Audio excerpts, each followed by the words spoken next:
Hi, I'm Jenny Brown. Welcome to this week's edition of MFB News. I hope you're very, very well. You've had a fantastic week.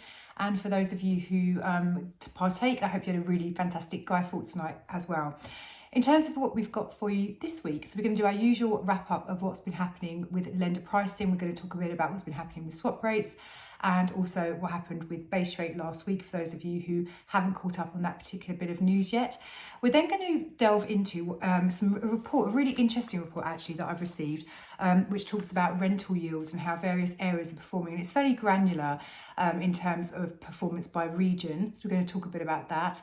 And then finally, we're going to be sharing some information that Paragon have found in terms of limited company lending. So what landlords are planning in terms of their intent with losing limited companies or not, as the case may be, and why that actually is. And then we're going to segue nicely from that into our question of the week. So lots of great stuff for you guys this week. Okay, so big news last week. Well, it wasn't actually big news at all. We were all expecting it. The base rate didn't change at the most recent MPC meeting.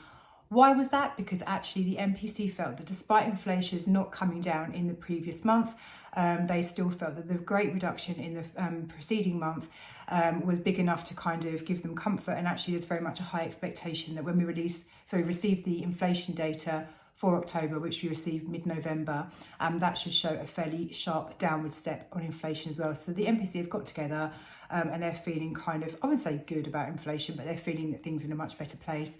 They didn't feel that it was really warranting a further increase in base rate this time around.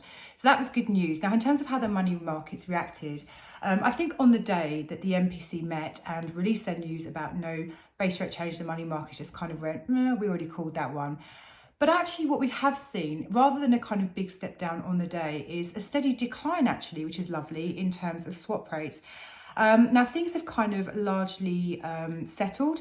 So 2-year swap rates currently at 4.736. To give you a flavour, 1 month ago they were at 5.062, so circa 0.3% lower month on month.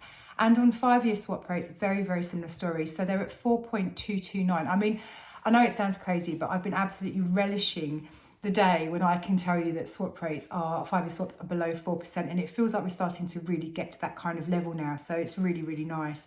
1 month ago, 5-year swaps were at 4.592. So there really is kind of a 0.3% step down month on month, which is good to see.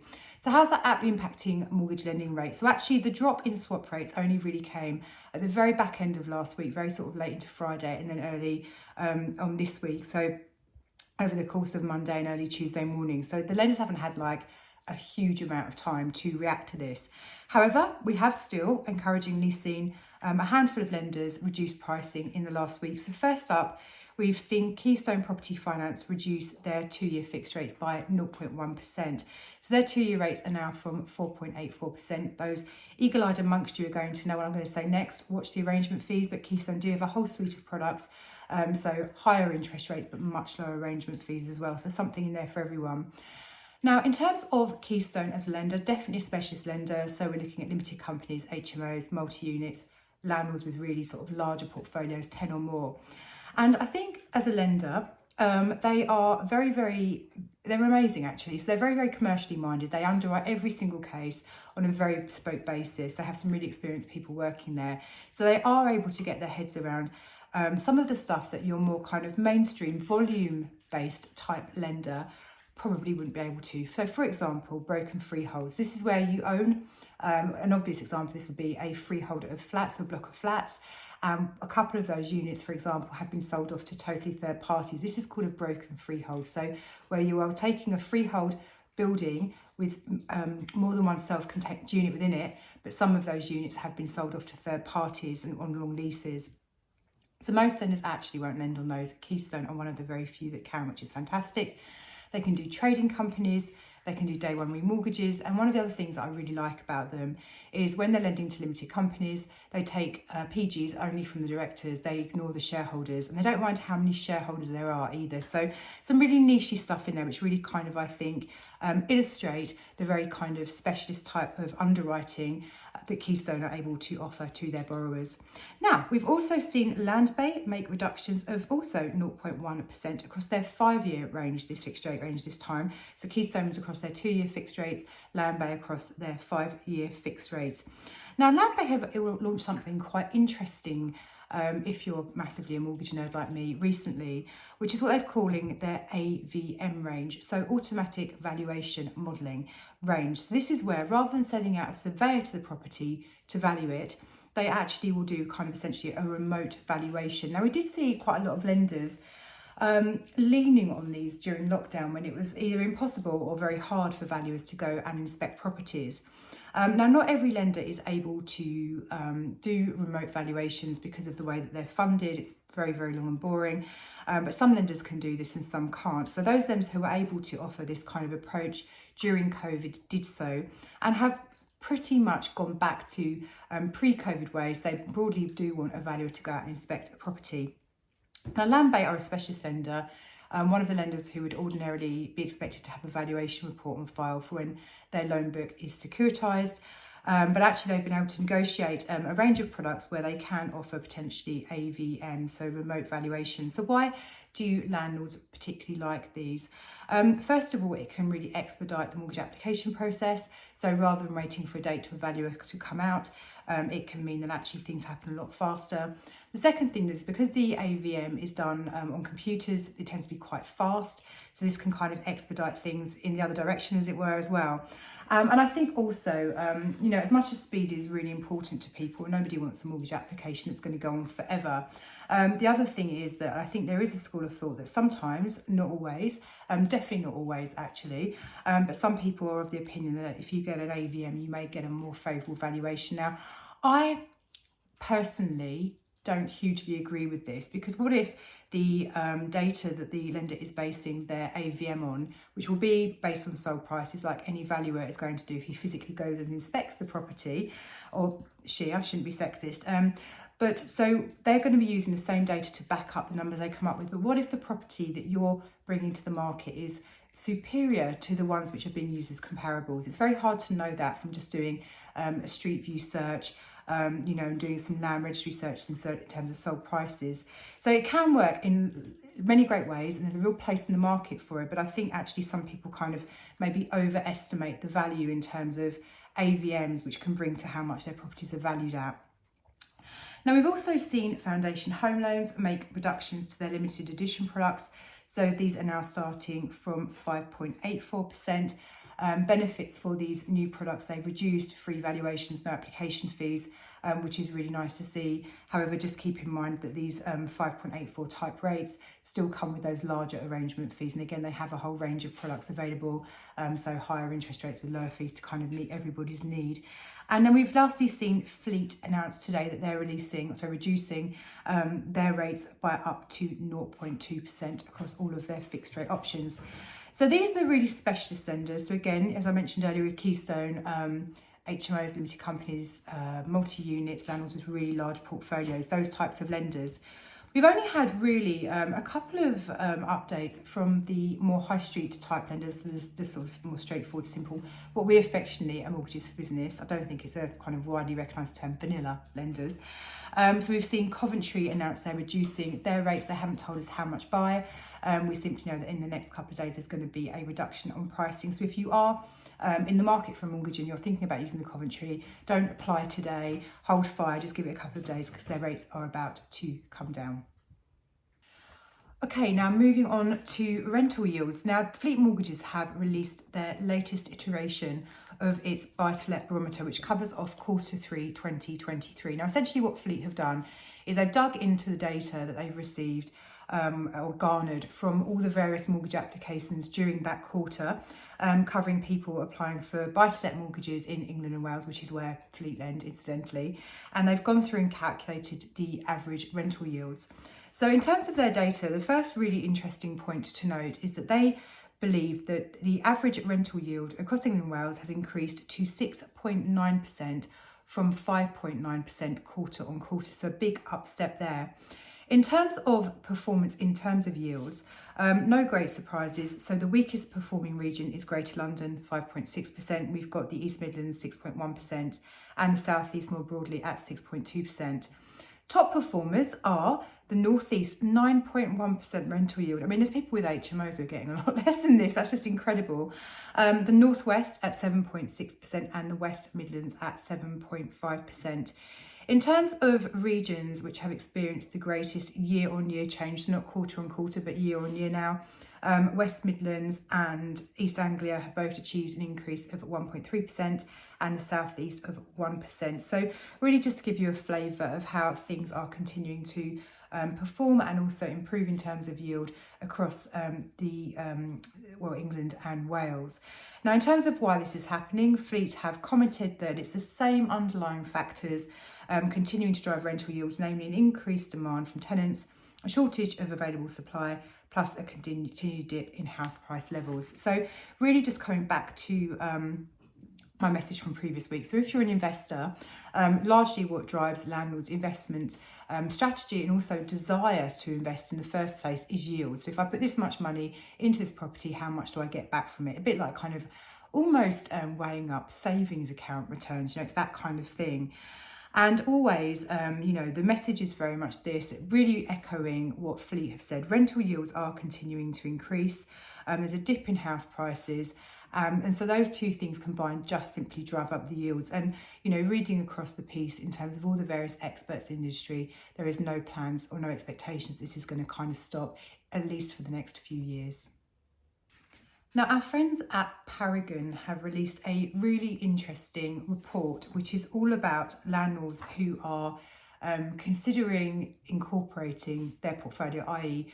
moving it from their own name into a limited company. Now, Paragon as a lender, they've been lending to limited companies since before I started at Mortgages for Business, which is 16 years ago, I think it is now. I've lost track, but it's a long, long time ago. So Paragon are real experts in terms of the limited company piece.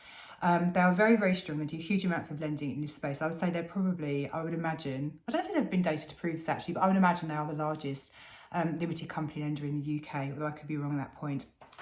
But we certainly use them a lot for limited company lending. And also more broadly as a lender, their knowledge in terms of things like HMOs, licensing, stuff that actually some lenders probably dabble in but don't entirely understand in its entirety. Paragon are absolutely brilliant at. So we really do kind of applaud their absolute expertise in their field. Now, the report is really interesting. So what it started off by telling us is that a third of landlords who own rental property in their personal name are planning to incorporate their portfolio into a limited structure.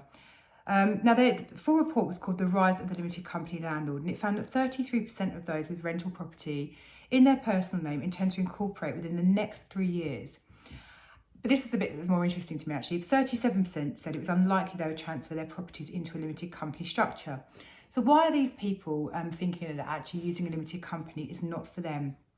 So 56% of respondents said the main barrier to incorporation is actually a capital gains tax. Now, I found this quite an interesting one because actually, and I can't really sort of talk about the way that you incorporate from a kind of advisory perspective because you need to speak to a specialist on this, which is a tax person.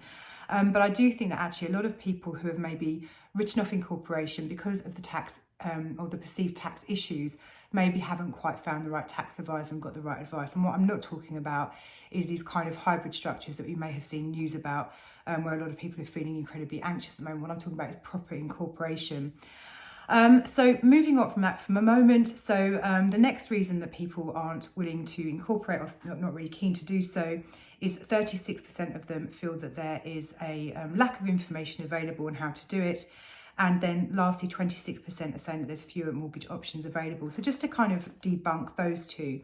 So 36% of people who are not looking to incorporate because they think there's a lack of information around. I can understand why they feel that way. I actually think there is so much information around, but it's just that you get a lot of conflicting information. There's various kind of ways that a tax advisor could potentially tell you to go through an incorporation, and they can be quite at odds with each other. And we've seen so many of our clients kind of go through this whole journey of speaking to different advisors, getting lots of different advice, and not really quite knowing which way to go with this. So I think what we're going to be aiming to do at Mortgages for Business is do a webinar in the very near future, and where we'll invite a tax advisor who can explain how incorporation works, explain the way the sort of structure can happen in a way that actually has been tested in law to make sure that actually it's kind of agreed by HMRC. So we're going to bring that back to you guys. But like I say, I think, yes, too much conflicting information is probably the bigger barrier. And then lastly, fewer mortgage options available. I mean, I disagree with that. Again, you know, the vast majority, or there's a huge number of limited company buy-to-let mortgages available. We talk about this every week. You guys know this already. But actually, again, I think this is maybe people who are slightly less informed. Now, moving on from there, Paragon's report, based on a survey of over 1,000 landlords, found that nearly a quarter of landlords, so 23%, own all of their rental properties within a limited company structure. 31% hold a mix of personal name and limited company properties, and 34% hold all of their properties in their personal name. There's been a clear shift in the structure of property ownership from when landlords acquired their first rental property, with 71% of landlords initially holding property in their personal names. This suggests that landlords have pivoted towards the limited company option as they built their portfolios, either through incorporation or acquiring new property in a limited company structure. And I think at Mortgages for Business, we can really echo those numbers. So actually, circa 90% of all the purchase transactions that we run here at Mortgages for Business are now done through a limited company structure. But actually, there's a lot of landlords who have long-standing portfolios who have chosen to leave them in their personal names for maybe the reasons that we've already discussed today. I think actually as well, the other thing that they don't mention in the report is that there is a large chunk of landlords who held property in their personal names. When Section 24 was announced, they kind of investigated incorporation, decided that actually because of the limited company pricing, this is going back a lot of years, and the pricing differential between personal and limited company borrowing was massive. The landlords were like, actually, I've got a really cheap rate from Mortgage Express at 0.75% over base rate, something like that. I don't really feel that there's any benefit to me moving to a limited company. Yes, I'm going to save on tax, but the interest rate I'm going to pay is very, very different. Fast forward to now, and actually the whole metrics have changed here. So actually, first of all, those very old, long-standing, cheap mortgages will have gone up a lot. And also the differential between personal borrowing and limited company pricing has come right down as well. So the landscape feels very, very different. So there you go. For those of you who are eyeing up your portfolio and wondering how you can make it a bit more tax efficient, that might be of interest for you. Now, just sticking on the limited company theme for a moment and segueing in very nicely, we're going to do question of the week, which was emailed into me in the last couple of days. And the question was, why is my lender asking me to obtain independent legal advice as part of their requirements for the legal process of me buying a buy-to-let property through a limited company? Which is a really, really good question. So when you apply for a mortgage through a limited company, the lender may say, as you're offering a personal guarantee for the mortgage, you and any of your co-applicants will need to obtain independent legal advice. Now, I think in principle, people don't object to this, only apart from the cost of it, because independent legal advice, I mean, I think I paid, when I got mine done, and this is quite a long time ago, about £350.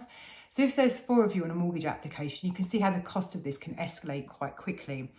Not all lenders do require you to get independent legal advice incidentally, but I think the majority still do. And why is independent legal advice requested by lenders, and why is it important? So if you can imagine, in time gone by, say I was applying for a limited company mortgage with my other half, and I was in charge of organising all the paperwork, and I said, actually, can you just sign this bit of paper for our mortgage? And he just signed away and off we went. What he could have signed was actually the personal guarantee for the mortgage application. And there have been a few examples where people have signed this paperwork and actually not really understood what they're signing. And unfortunately, a couple of these cases have ended up in court where the relevant borrowers have not paid their mortgage, or the limited company didn't pay the mortgage, the property's been repossessed, the mortgage lender was owed money, they've tried to pursue the people who gave the personal guarantee, and one of the borrowers has said, well, actually, I signed that paper, but I had no idea what it actually was. And unfortunately, in these situations, the court have found in favour of the borrowers and actually made it so that the loan debt, as it were, was not enforceable.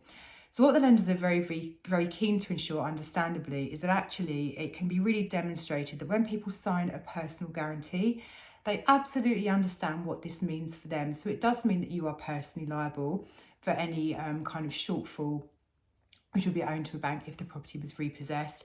It does mean that actually if you can't just physically pay the money there and then they can pursue your other assets, and that does include your home. So it's really about ensuring that when you sign that bit of paper, you absolutely understand what it is you're doing. So the banks would argue it's there for your protection. I'm sure you would sit here and feel actually it's probably for the bank's protection. The reality is it's here to protect all parties who are involved in the mortgage. And that's everything for me this week. Thank you so much, as always, for joining me. I do genuinely appreciate you taking the time to watch these videos. And it is so lovely, actually, when I go to some of the landlord shows or people email in saying that they really find the video useful. It really does kind of not make it worthwhile. It's not a problem doing it, but it's nice to know that we're hitting the right note. But as always, if you do have any suggestions about how we could kind of shape this video to make it more beneficial for you, the people that watch it, we'd love to hear from you. And also don't forget, if you have any questions for Question of the Week, very happy to answer those as well. So that's it for me. Have a super week and a lovely weekend, and look after yourselves. And as always, if you have any questions, give us a call, 0345 345 6788. I will see you again, same time next week.